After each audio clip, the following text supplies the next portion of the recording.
So how are we starting? Just start? Belize first. Welcome Thank to you. Belize, Mr. Adam Stewart. So happy to have you here. It's a great pleasure. Thank you all for having me. Thanks for the wonderful words this morning. It was very enjoyable. So I have the first hard question to ask. I know that you're very active. I've seen you on water skis. I know you run. I know you love coffee. You love fishing. But do you scuba dive? I do scuba dive. Okay, I'm an advanced diver. good. I used to, I've never scuba dived in Belize, but I used to intern when I was 16 at Beaches and Grill when it first opened, and I worked in the water sports department 2 summers and got to dive, and I got paid for it. It was kind of unbelievable. I'd like to go back to that job in our company. Well, consider it an invitation. You have to come diving with us. We actually have an event later in September, but we'll talk to you about that. The reason I bring it up is that our tourism industry started because we have the Belize Barrier Reef. We're not a beach destination, we're a reef destination, and we have quite a number of protected areas within Belize, and all of the activities that we have in our waters, I would consider that to be our strength. This morning you talked a lot about sustainability. How can a destination actually build itself and grow sustainably, but also manage itself for a large number of people, which is necessary for growth? Yeah, it's a great question. I think it's like a yin and a yang. So development comes at an element of a cost. Progress comes at an element of a cost, and I think you have to really look into the sort of background of what it is that you're developing. So a while ago, we just heading to lunch, and I was talking to the Prime Minister about the concept of overwater bungalows, which can be quite controversial, and it depends the lens through which you look at them. So many of the overwater bungalows that have been built around the world they're timber piles for the substructure. They have full electrical plumbing that back flushes to a mainland, and then the superstructure are timber as well. So effectively, you're building a dock with a wooden house on the top of it that brings a level of prestige that is just about the top of the food chain of consumer demand. So the Maldives, Bora Bora, that side of the world they've pioneered it over the years, and they've become famous for it. There can be material market share shift, proximity to the United States of America, being here. There's a multitude of things that you can do from a sustainable point of view. The first environmental award that Sandals ever got, we didn't set out to do something sustainable. We took our grey water and cleaned it and threw it on the lawn, because landscaping was a major part of and is a major part of what we do. And then an environmental agency came along and said, this is incredible what you do, and they gave us an award. We were just recycling water because it was more cost efficient. And I think one of the things that gets missed a lot of the time is how the two can work together, sustainability and good business. But oftentimes when economic times come, the 08, 09 financial crisis, you saw a lot of companies sort of eliminate what would now be ESG and environmental practices. The chemicals that we use, critical. Consumers today are really focused on what's going in their bodies. I was saying to the Prime Minister, alcohol consumption is at an all-time low. The ingredients of food is at an all-time high. Wellness it's unprecedented. The consumer today, what they're looking for wellness overall, and that matters because they're going behind what they optically see in front of them to make sure that companies are building sustainably, they're using sustainable materials, that are, how they're sourcing food right back through the supply chain. So sustainability is, how long is a piece of string? You can describe it in 100 different ways. But from our point of view, and as I was saying on the stage earlier, I think Belize, and what I know of it, and I know very little of it, so I couldn't come here as an authority and say, but I do know that you're an incredible archipelago of islands. I do know that you're very untouched and very undiscovered in many ways. And I think that is a gift to be in 2025 in a world that's completely mass tourism, overbuilt. You have parts of Europe, just mass tourism driving the nationals crazy, and people looking for product that is off the beaten path. And look at your proximity to Dallas, to Houston, to the West Coast of the United States, to Miami. It's unbelievable. If you're flying New York to some of the eastern and southern Caribbean islands, you're talking about a 6+ hour flight. It's a long haul, it's an expensive ticket. So I think overall sustainability, again, I look at it through the lens of operations, I look at it through the lens of development in actual physical bricks and mortar. But if I was trying to advise on policy, I would really be trying to do something different here. A hotel room can be a hotel room, can be a hotel room. Everyone says their hotel is the best. Everyone says they have the best view. Everyone says their staff is the best. I mean, tell me when I go wrong, huh? Everyone is the best, best, best. We love adjectives. But truly designing something that, an image that says something that's, that lodges in the mind as a remembrance, or over-the-water bungalows in Sandals, the most uncreative last person in the room that I would have thought would have given us a good suggestion when we were building them. Sandals' tagline for many, many years has been, "Love is all you need." It's all inclusive, everything else is included. And this guy in the back of the room, this British engineer, he goes, well, why don't we build it in the shape of a heart? And we're like, that's a brilliant idea. And we built our over the waters in the shape of a heart, completely sustainable, all materials, woods, non-toxic, woods, et cetera, and today that's become a signature where everyone has over waters, ours is the shape of the heart, and it's become something that people say, yeah, that's Sandals. I know it's Sandals because it's the shape of the heart.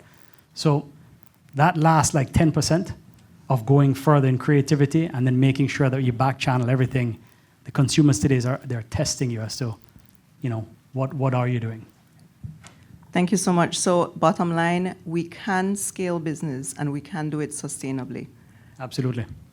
We've been doing it here, but I think that we have a lot to do in terms of growth and to be able to expand with our investments. I know I'm limited time. I want to tell you a true Hollywood story. Negril has a very famous beach in Jamaica, and it's 7 miles, and it's really sacrosanct. And there are a lot of very influential people that have been in tourism over the years. It's a mixture of big hotels, small hotels. There was a hurricane that came, Hurricane Ivan, in 2004, and it blew out a part of the coral reef that had retained the Negril beach, for the infinite of time. Coral bleaching, there's 100 reasons why it happened, but it happened. The sand on the beach shifted, and hotels that had 100 feet of beach in front of them were literally in the water. And it became a conversation that went on for years between the developers and the environmental agencies as to how to fix this problem. And Sandals, with the National Environmental Planning Agency of Jamaica, pioneered with a coastal engineer company called Olson, a guy called Kevin Bodge. He's one of the leading coastal engineers in the world. And we built, and the issue was that no one wanted groins, actual rocks out, because it would break the beauty of the endless 7 Mile beach.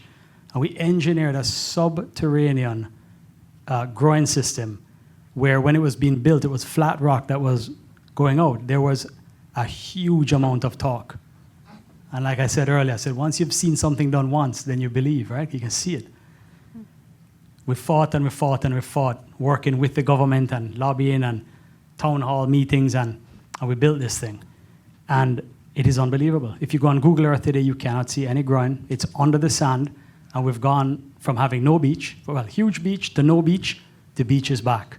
And at the end of the day, primarily what we're selling is sun, sand, and sea, and you guys have a huge opportunity here with Eco.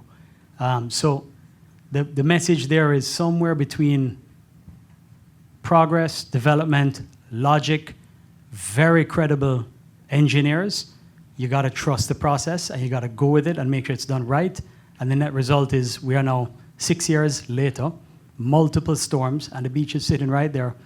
Visitors are happy, vendors are happy, taxi drivers are happy, hotel is full, farmers are happy, et cetera, et cetera, et cetera.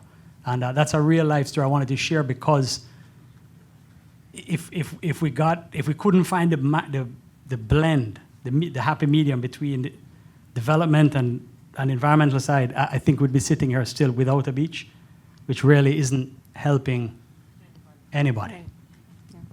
Thank you. I'll hand over to Mr. Good afternoon. I will take an angle from branding and strategy. In terms of your presentation this morning, you indicated that brand identity is key. From your expertise, what strategic priorities do you see as being essential for enhancing Belize's tourism brand? Well, I'm not an expert on Belize by any stretch of the imagination, but I see it from a consumer, being in the marketplace, etc. We went through a rebrand. So my father was the son of an alcoholic. He dropped out of school at 15 years old. He had dyslexia. He had no privileged position that he came into life, and he just believed in work ethic. He believed in the people of the Caribbean, and he built everything here. He bought his first hotel in 1981 because he needed to earn foreign exchange to buy appliances, which was his primary business at the time when Jamaica had no foreign exchange. And today, we are the most famous brand in the hemisphere with a brand that, as I mentioned, has 80% recognition. So back in the days, some of you are a bit young, but I'm almost not. Like I remember 35mm cameras. So you would stand in a Sandals and there'd be a brand everywhere, the bottom of the pool, on the pool top, everywhere you turn. And his idea was customers will take pictures in front of it. They'll print it and they'll put it on their credenza at home. And people will come over and they go, oh my God, you went to Sandals? And they say, yeah, that was the best thing in the world. And this was way before brand was brand, right? Everybody knows brand today, but this is early 1980s stuff. So every opportunity he had to focus on brand, we did. And we went through an era in the 1990s in particular where our core customer base was very influenced by Europe. So our core customer base was American, and it was like European spas and European inspired. And at the time, it did the trick, right? So the message there is nothing stands still, right? Your customers are influenced by different things at different times. When we lost my dad, Brian and I's dad, our founder, we went through a major putting ourselves under the microscope to ask one simple question. It's one of the hardest questions in the world in business to answer, like, who are we? Who actually are we? And if you can answer that question right now in your company, then, that's awesome, because most companies can't. Because you kind of end up saying, well, I'm a little bit of this, I'm a little bit of that, and I kind of want to dabble everywhere. I want a piece of every market share, and more often than not, that really doesn't work. We opened a radio station in Jamaica. We have 2 radio stations, and my dad, the genius at marketing, he's like, yeah, man, we're going to play some church music. We're going to play some reggae music, we have some news. And when we went behind his enthusiasm, it was like, that's the worst thing in the world to do. The #1 radio station in Jamaica is called IRA FM. It plays reggae music, and that's it. And then so as gifted as he was in his focus in the hotel business, his entrance into a new sector, he literally got it 100% wrong. And he didn't like us when we told him that. And so we examined ourselves. And we ultimately, after 2 years of deep, deep insights, talking to thousands of customers that have been to Sandals, multiple generations, thousands of customers that said they will never come to Sandals. And of course, we wanted to know why. Customers that had a great time, a bad time talking to staff. It came down to one word. And that word was Caribbean. We are the only mainstream hotel company born in the Caribbean that operates in the Caribbean, that is pan-Caribbean, that does everything Caribbean with Caribbean people and Caribbean talent and Caribbean systems and policies. So we ended up just saying made of Caribbean. And then we took that onto the world stage. It was quite amazing because there were multiple agencies involved, advertising agencies. We signed with a company called Leo Burnett. It's one of the biggest advertising. All the companies that we looked at made all the Super Bowl commercials you've seen in the last 10 years. So these guys are used to Cadillac and Coca-Cola and Pepsi. These are the biggest of the biggest. And we're a big company in this small region of the world, but in the grand scheme of things, we're really a boutique company. When you look at General Electric and big companies, we're a small company. And they all came and looked under the bonnet of who we are. These are the most creative minds across America and Europe. And they fell in love with working on our account because they got kind of tired of talking to Ford and Cadillac and BMW and McDonald's and Burger King and the QSR. They were like, look, this is incredible. The people are unbelievable. And the product is amazing. The white sand beaches and the blue water and the culture and the history. And I'm saying that to say that the question that I think Belize needs to ask itself is, who are you? Who do you want to be? What is your superpower? Because you cannot do it all. You simply cannot. I look at who you are and I say, boutiques, amazing. Mom and pop, family operations, amazing. Villas, amazing. Mainstream hotels, I'd be limited. I'd choose the best. And I'd get them here. Do what it takes to get them here. You also want star power. You need to make some really good friends with some really famous people and let them open up their Instagram and TikTok accounts and start talking. And then you want specialist social media. Scuba diving being one of your gifts. You don't need people with 20 million followers. We do a lot. We are the largest single dive operation in the hemisphere. So we dive 100,000 people a year. We have, in Turks and Caicos, we do 2-tank dives and nitrox diving, and we're 5-star PADI, Gold Palm facilities. So we focus on diving in a real way. I don't know if it's as good as here. Your diving is unbelievable. But we work with influencers that specialize in diving and specialize in elements of gastronomy. So it's not, bigger is not always better. It's right size to fit. But it comes back to a circle of who are you trying to be? And that process is not something that you put all yourselves in a room and you just kind of, yeah, man, I think we're this and we're that. It has to be, today, consumer-led.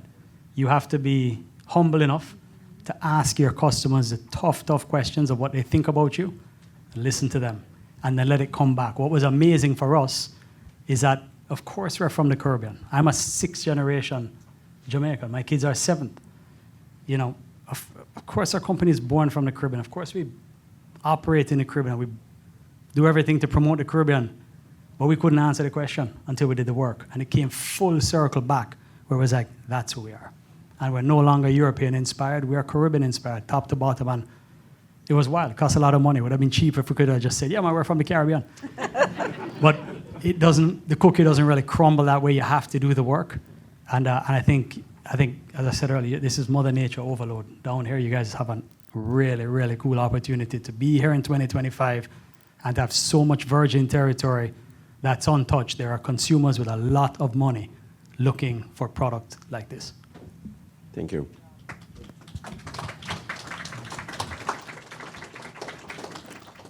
Adam, I want to go off of that last part of your answer just now. You talked about the mom and pops, the boutique hotels, the eco lodges, etc. But you also talked about earlier about the branding and who we are and who we want to be.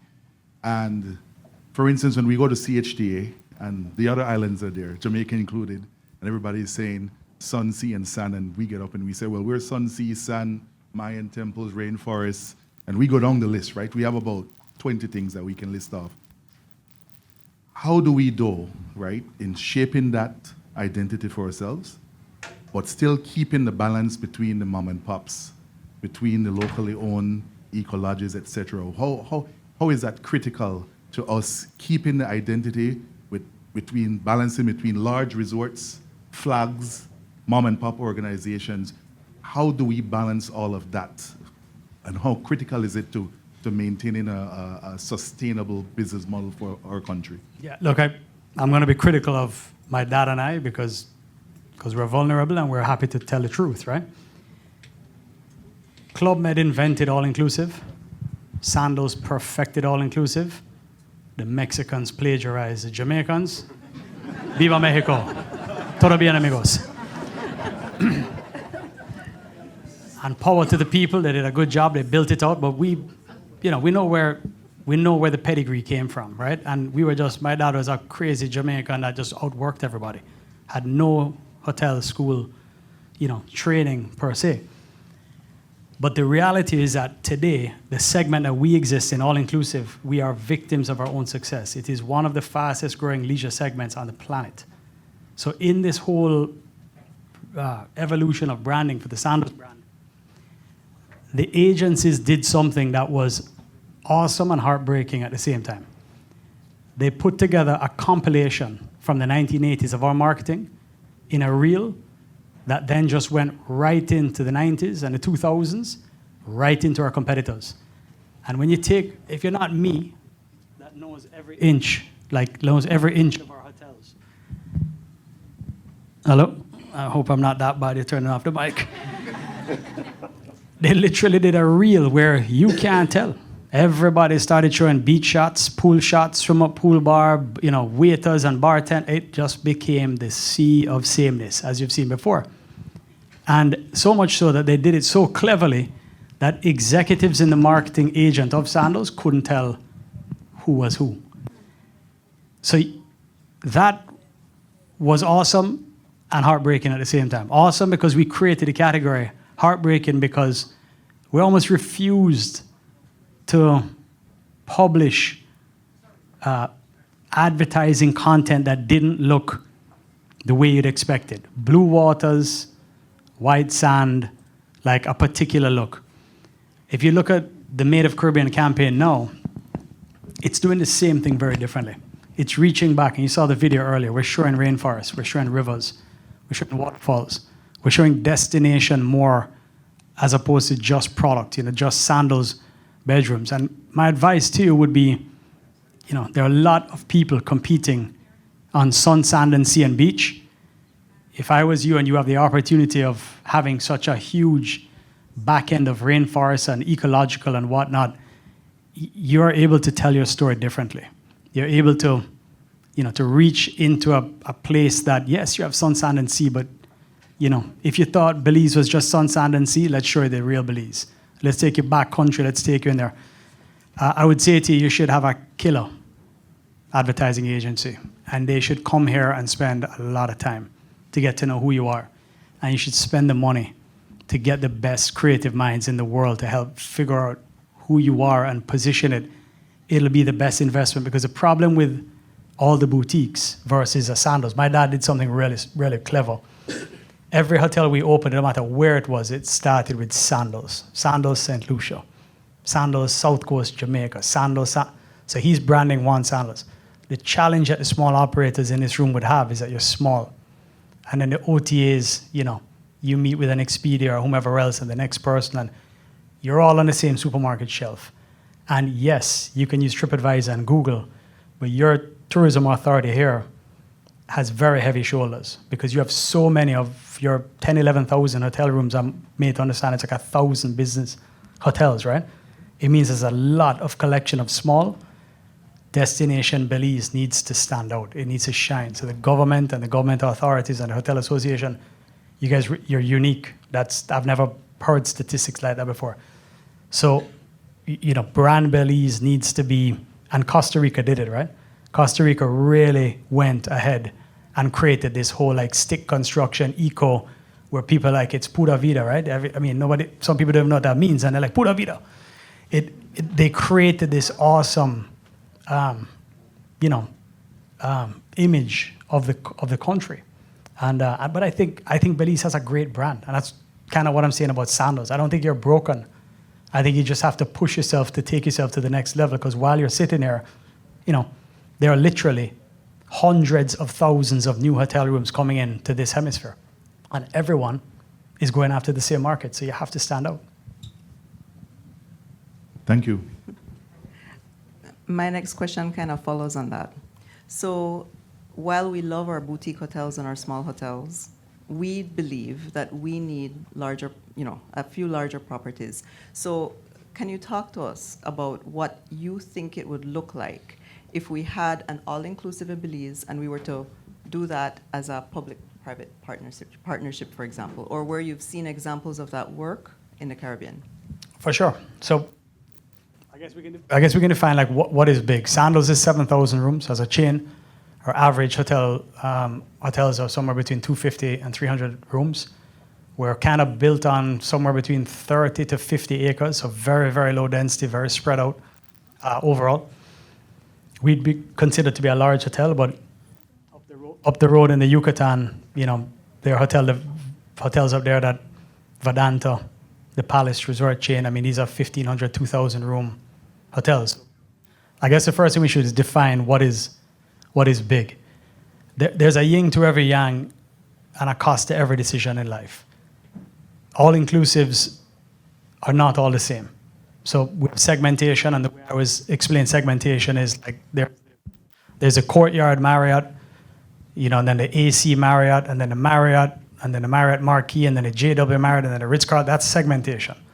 So the purpose of that is Marriott, who builds, they don't build hotels, right? People build them for them, and they manage them.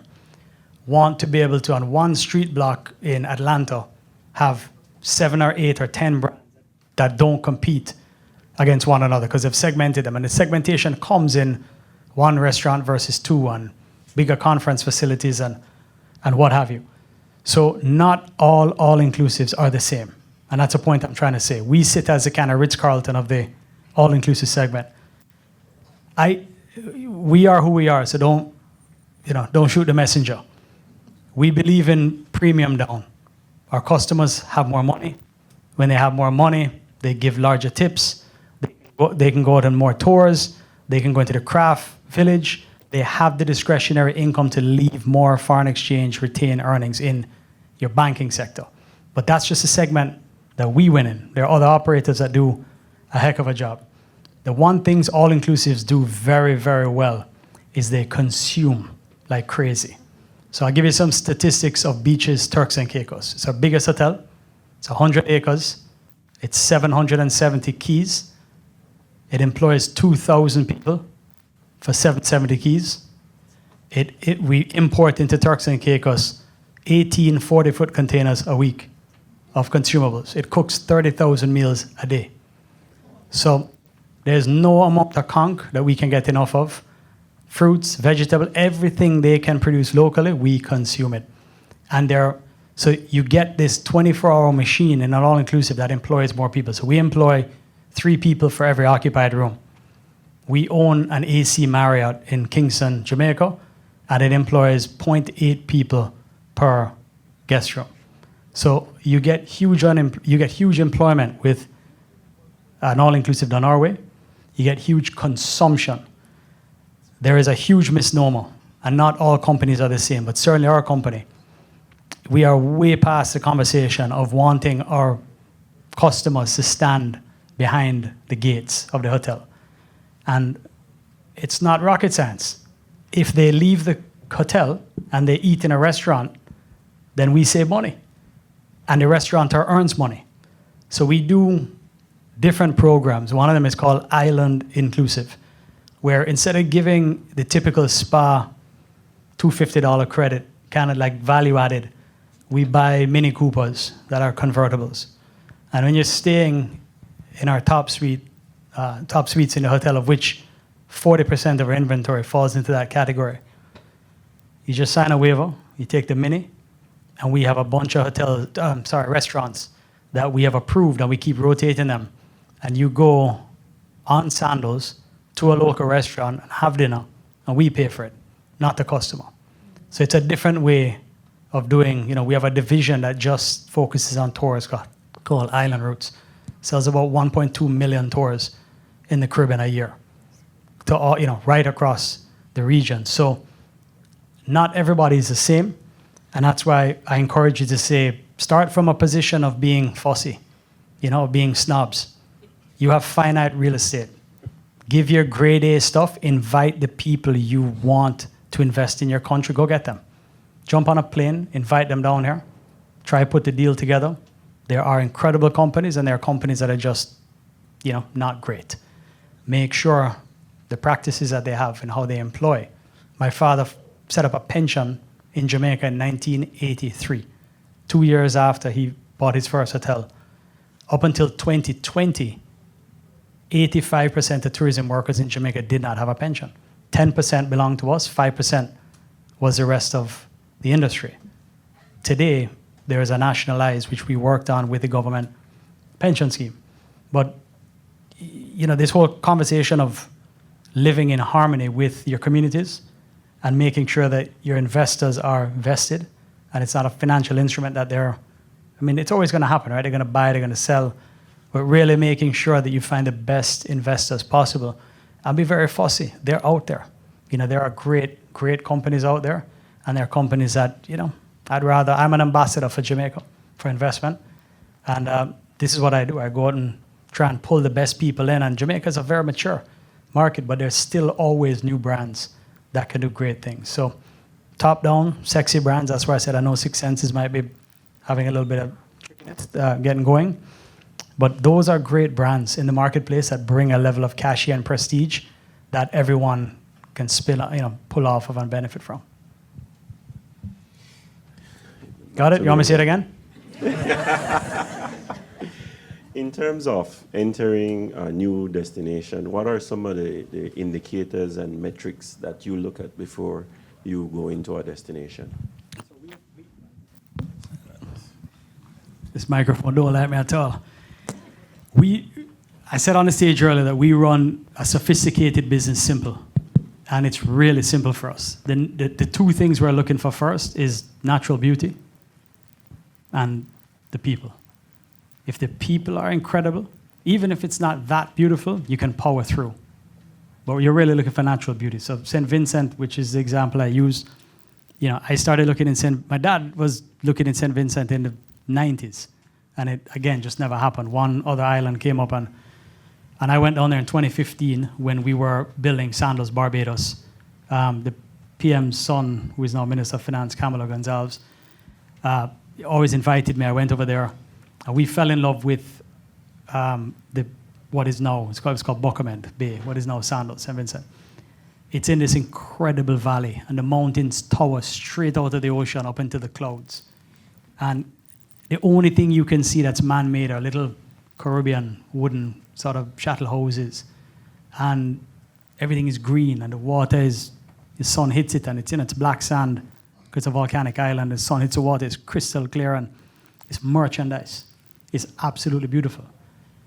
But Camilo Gonzalez picked me up in a Suzuki Samurai Jeep from the airport. And on the way from the airport, he was Minister of Foreign Affairs. He's a big, important guy.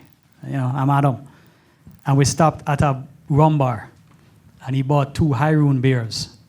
And me and him sat on the side of the road, and I just watched the people. I'm like, these people are unbelievable. They're warm, and they're charming.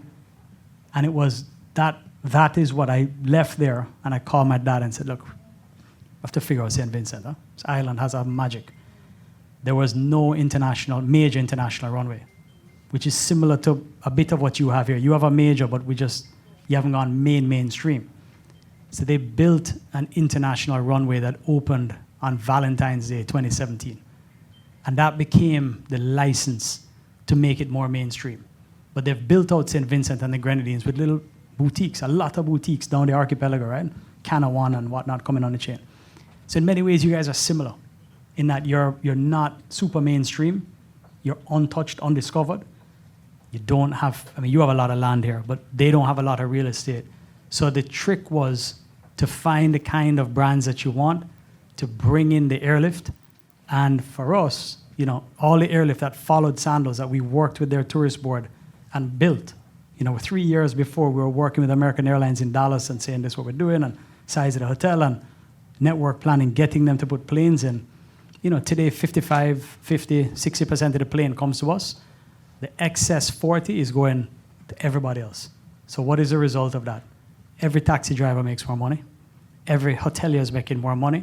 Every tour operator can't keep up with the demand. So all tides are rising overall. And these are the kind of drivers, but it started with 2 things. Beautiful destination, beautiful people. We are in the people business in the hotel industry. We sell happiness through people that make people feel warm. So, of course, everyone looks at, labor rates and what ADR, you have to do feasibility. But it really is as simple as, are we beautiful? I think are you beautiful? Of course. We're beautiful. Of course. Are the people of Belize amazing? Of course. Are they trainable? Of course. Then you're ready to go. Let's just figure out who we're going to bring here and make it happen. But that's or we could just wait on you.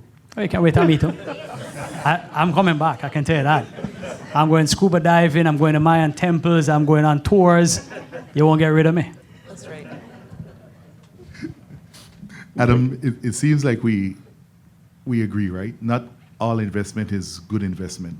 Not all investment or investors have the best interests of the country the destination, even the community at heart.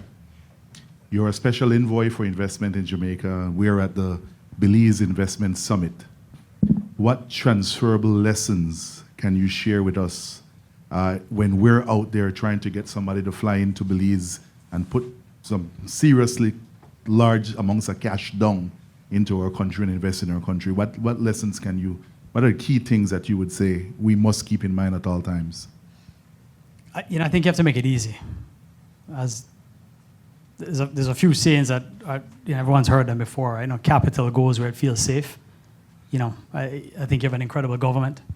I think your democracy is alive and well, and that's a huge start. You have to be able to have justice if there is an injustice. So how ultimate adjudication takes place and the ability for real money to come into countries. Those are things investors are going to look at. A small country like yours has the opportunity to just remove the red tape. Investors don't want to deal with 10 government agencies. Give them somebody to talk to, one person that's empowered by the government, and the answer should be, yeah, man, we'll figure it out. You don't have to give them concessions that make it inequitable. You just need to make it easy, ease of doing business. And you're at a size that you can do it. When we went into St. Vincent and the Grenadines, the Prime Minister managed the work permits himself on the construction. We did a 50-50. We used a Dominican company to build the hotel. We did a tender, and it was a Dominican company that won. There's a 50-50 ratio of locals to Dominicans. Work permits were approved in 24 hours, every single time, and it was like clockwork. We bought the land out of receivership. The government relocated 4 farmers so we could get the size land for the investment.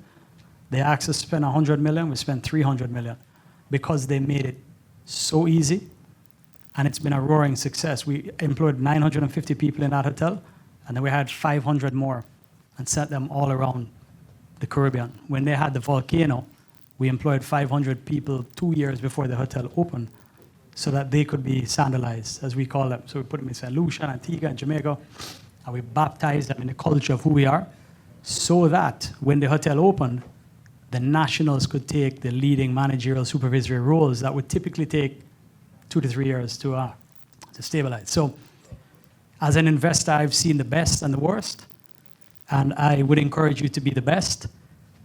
Make it easy for the investor. Be very, have intention of who you go after in terms of the investors overall. But I can tell you, as a company that is viewed as a relatively large company in this region, big hoteliers, it doesn't work without the boutiques. The product's not interesting enough. It doesn't work without all the different segments, the villas, and it just doesn't work. There is no one silver bullet hotel company that will make planes land here over and over. And the other thing I would say is that I've chaired for the government of Jamaica for the last decade a council called the National Linkages Council. And the Linkages Council is a formalized board made up of the smartest minds, broken down into 7 sub-boards, so health and wellness, manufacturing, agriculture, knowledge. Each of these subs are the smartest minds in Jamaica, entertainment, and we drive gastronomy. Thank you, Kerry, my assistant, always keeping me on the straight and narrow. And we didn't reinvent the wheel. We said, where do we win?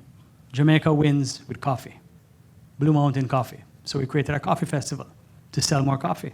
Local and international, we invited Starbucks there, Tim Hortons. We said, well, what else do we do well? Well, we do reggae music well. So we put dollars behind all the major reggae festivals, including Reggae Sumfest, the largest in the world. What else do we win? Well, we win with rum. So let's have a rum festival and invite the journalists from the world. Well, what else do we do well? Well, we do well with Carnival. Well, let's link up with Trinidad, and let's make a bigger thing. So we just took what was already clearly in our wheelhouse, and we put great minds behind it. We marketed it. We created a top 10 events calendar that we pushed through the Jamaica Tourist Board, took it to New York.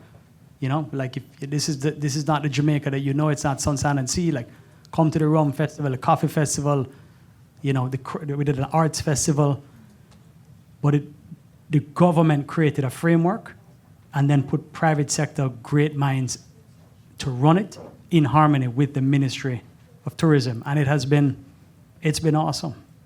It's been awesome. So I would encourage you to think of things like that. And the goal is to drive more local consumption. All your manufacturers, suppliers, like that's a unit of measure. So we're not counting heads, we're counting heads plus retained earnings, dollars per arrival, to make sure that more dollars are going into our banking sector and more people are getting wealthy.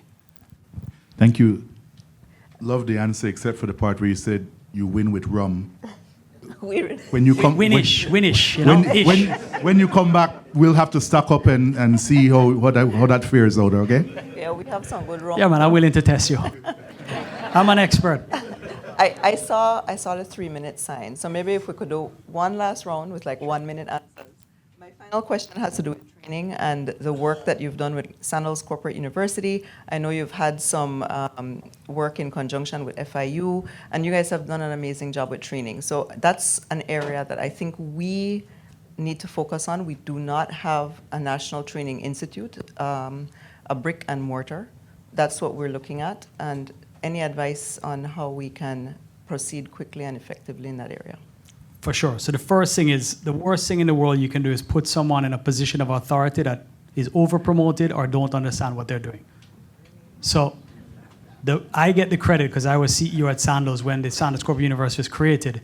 I was pushing our team to do better by training. Training was ad hoc. You know, we made some money and we boom, scholarships, and then business slowed down and we take it all back. You know, like it was like starting and stopping, and training cannot be a PR exercise, a marketing exercise. It cannot be something that, you know, starts and stops. It needs to be linear, totally consistent, and you need to be looking into the future. So public-private sector coming together is the fastest way to do this, right? Every one of the businesses here should have, even if it's one youngster, you should put them in a white shirt and a black pair of pants, and it's the thing that says training. Show them your industry. Show them your business. A prime minister that I love, that I renamed Nameless, said to me one time, he said, Adam, you ever seen shoulder above head? I said, I didn't hear your prime minister. He said, you ever see shoulder above head? I said, I don't know what you're saying, but I don't think I have. And what he was really saying was, it starts with the head of the stream. You're either the sheriff and in charge, or you're not. And the point of that is, the guy who was really the mastermind of the Sandals Corporate University is a gifted Jamaican that believed in training and had a gift to be able to put the framework around training programs. He worked with Sandals for 30 years. He's gone off on his own. I brought him back as a chairman of the board of advisors of the Sandals Corporate University. So it started at the top, and then we went out and said, all right, let's do programs with, I know we have 3 minutes, but it's only 2 minutes. Then give you more time. Let's work with the best of the best. And who are they? Well, you know, UWI has a role, University of Las Vegas, you know, Nevada has a role, Ryerson, now TMU, Toronto Metropolitan has a role. They all have courses. What do you need? And then work with and find a way. You know, the international stuff is more expensive, but the discipline of, the simplicities, show your people, show it to them, show them the industry consistently. So we offer 155 different certificates and programs kind of every year. We're 20,000 team members. At any given time, we're like 15,000 team members registered. We celebrate education, we push education, and then too often in our industry, and to the elders in the room, they were growing the industry. The unemployment here has gone from 15 to 3%. People have choices and optionality. But in years gone by, 30 years ago, people would say when times were more difficult, well, you know, you're lucky to have a job. The generation today does not think like that. They don't think like that. You need to be pushing them in the job that they're in. If they're not having the time of their life and they don't have a natural superpower, put them in another division, right? So follow, I know I'm taking time, but I want you, this is the most important part of what you can take from this. If you're lucky, you go to prep school. If you're really lucky, you go to high school. If you're super lucky, you go to college. And then somebody says to you when you're 18 years old, what are you going to be in life? Who knows what they're going to be at 18 years old in life? Nobody. That's why 77% of people that study something in school do something else in life. A lot of them, oh, I want to study law because my uncle or my father. Then they come out like, I hate it. I hate it. Or a doctor, whatever. No, it's no disrespect to anybody. It's a simple concept of saying, keep giving them opportunities. So tourism is not just making beds and serving drinks. It is finance, it is banqueting, it is IT, it is construction, project management, supply chain, I can keep going. It's everything. Get your private sector involved, make it worth their while, get the government together, and as I said on stage, like if you're doing 100 kids a year, do 200. Find a way, just keep pushing and exposing. Once you've seen it once, you know it's possible. And then they will decide, and they'll say, you know what, I'm not in a happy business, I don't want to be here, I want to be a banker, and I want to work in air conditioning. You know, awesome, then do that.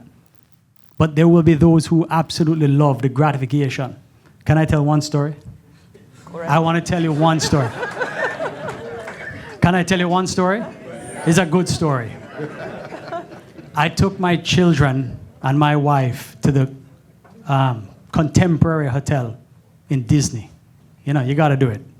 You have little kids, you have to go to Disney World. I'll stop there. This guy comes up to the table, and on his lapel, it says something 91. So he doesn't know me. I'm just Adam.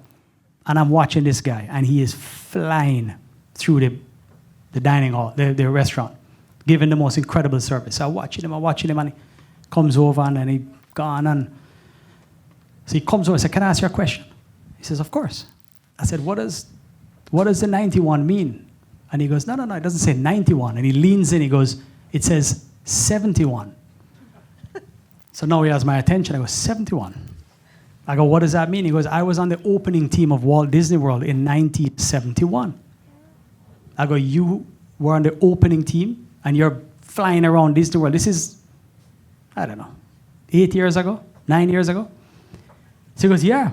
And flutter off and he's gone and him, boom, boom, boom, he comes back. So I go, he goes, yeah, me and my buddy were on the opening team. So he's gone and he comes back. I said, can I ask you another question? He goes, sure. I go, because Disney is renowned for having one of the most incredible management training programs.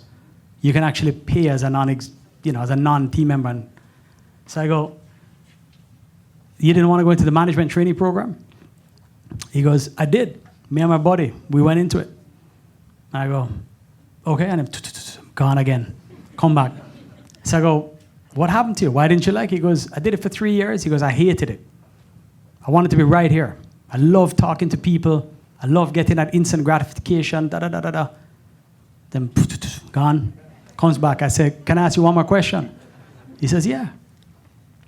I go, what happened to your buddy who went into the management training program with you? He says, oh, he did well. He did really well. And I'm gone and come back. So I go, what happened to him? He goes, he's the president of Disney. So I'm sitting there and you get the moral of the story? To each their own. Not everybody wants my job. Not everybody wants a bartender's job. Figure out people's superpower by studying them psychologically. Give them the opportunity and watch your tourism industry go to the moon. Excellent. We have more time, or I think we're out of time. But we have to continue the conversation. There's so much more to talk about, and we'll I'm see coming you scuba in the diving, so field. invite me back. We're going to dive in. That's right. All right. Thank you so much. It's a pleasure. Thank you, everybody, for having me. Thank you. It's great to meet you all. Can we give an applause to this entire panel, please? Can we get a photo?